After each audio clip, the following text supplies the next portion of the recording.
I'm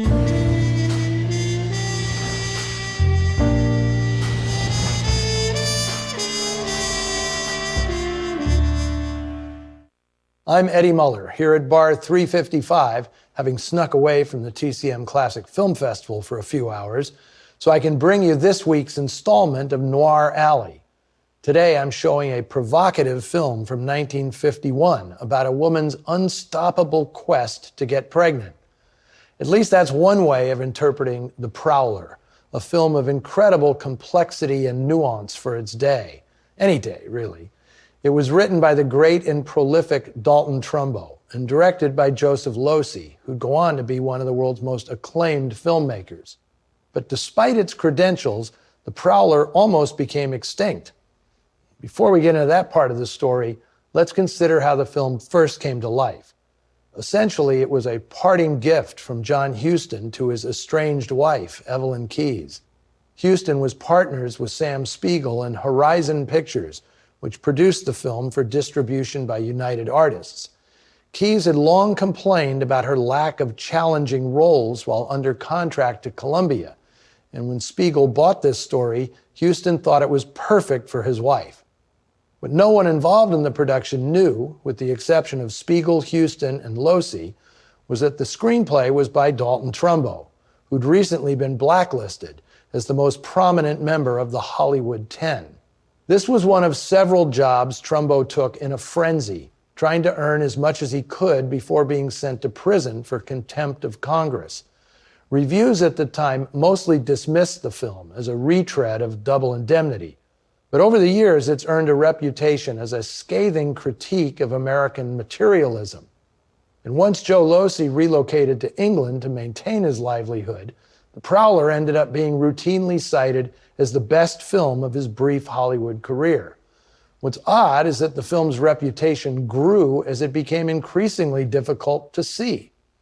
Like many independently made pictures, The Prowler disappeared not only from theaters, but from TV screens as well. When I formed the Film Noir Foundation in 2005, this was the first film I set out to rescue. What you're about to see is a digital version of that 35mm restoration. Now, while The Prowler fits in snugly with other bad cop noirs, I'm going to suggest you watch it from a slightly different perspective.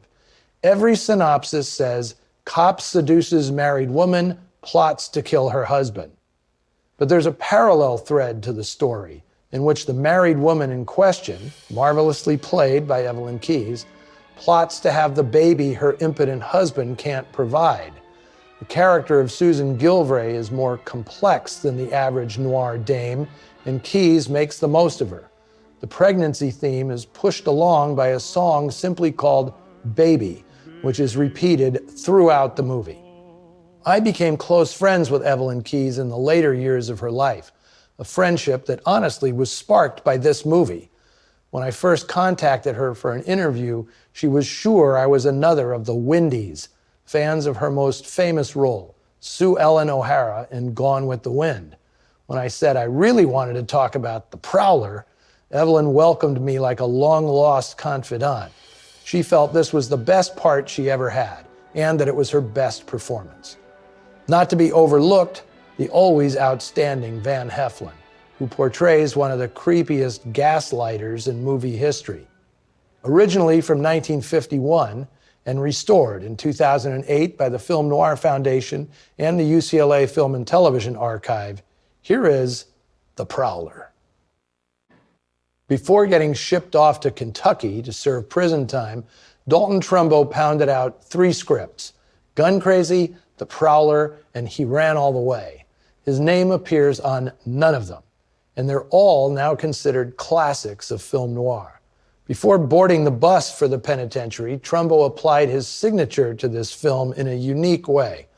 Director Joseph Losey cast him as the voice of John Gilvray, and he recorded Trumbo's voiceover in the dead of night without the knowledge of anyone else who worked on the film. Evelyn Keyes didn't even know it was Trumbo's voice until I revealed it to her 50 years after the fact. Well, needless to say, it is not Trumbo who takes a bullet on screen courtesy of Van Heflin. That one-shot walk-on, no pun intended, was enacted by an actor named Sherry Hall. Now, besides Trumbo and Losi, another contributor to this film was also burned by the communist witch hunt. Art director and animator John Hubley. Although Boris Levin is credited as the film's production designer, it was Hubley who designed the two interiors so crucial to the plot: Susie's Brentwood hacienda and the ramshackle house in Calico, where Webb and Susie eventually hole up. As an animator at Disney, Hubley had painted backgrounds for some of the studio's greatest films: Snow White, Pinocchio, Dumbo, and Fantasia. But he ran afoul of management when he joined the animators' strike of 1941, which prompted him to leave Disney and form his own independent studio. In 1949, he created the popular cartoon character Mr. Magoo, a spoof of short-sighted capitalists. Despite being blacklisted in 1952 for refusing to name names before Congress, Hubley and his wife Faith created Storyboard Inc., a creative company that was hugely celebrated, both for its advertising work and its experimental animated films. I want to share a memo dated November 2nd, 1949, from Joseph Breen, head of the Production Code Office. He sent this to Sam Spiegel, producer of The Prowler, which at that time was called The Cost of Living. Quote, "The general tone of the story needs to be raised considerably. As written, this is a story of extremely low moral tone, with emphasis on almost animal-like instincts and passions. The attraction of the two romantic leads should be one of love rather than lust. Susan must resist Webb's amorous advances much more strenuously, and the sex affair should take place later in the relationship than it does now. Details of their affair must be kept to an absolute minimum, consistent with the proper telling of the story." Close quote. In addition, Breen was concerned that Susie was not adequately punished for her crime, adultery, which prompted Sam Spiegel to reply, "The woman sort of atones for her adultery by suffering." In other words, giving birth. Well, there you go. Happy Mother's Day, a few weeks early.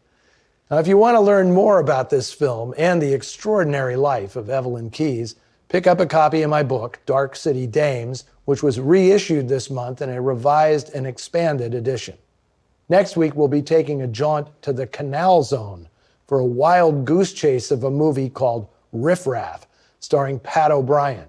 You'll have to tune in to find out how Warner Brothers' Resident Irishman winds up in an RKO picture set in Panama. You'll get Ann Jeffries and Percy Kilbride in the bargain. Bet you didn't know that Pa Kettle made a film noir. Until then, I think I'll go home and sort out my rock collection, from the Allman Brothers to ZZ Top. But first, I gotta get back to the Classic Film Festival. See you in the shadows. Next on TCM, 3 the Hard Way, then Black Belt Jones, and later, Splendor in the Grass. TCM puts you out to pasture tonight.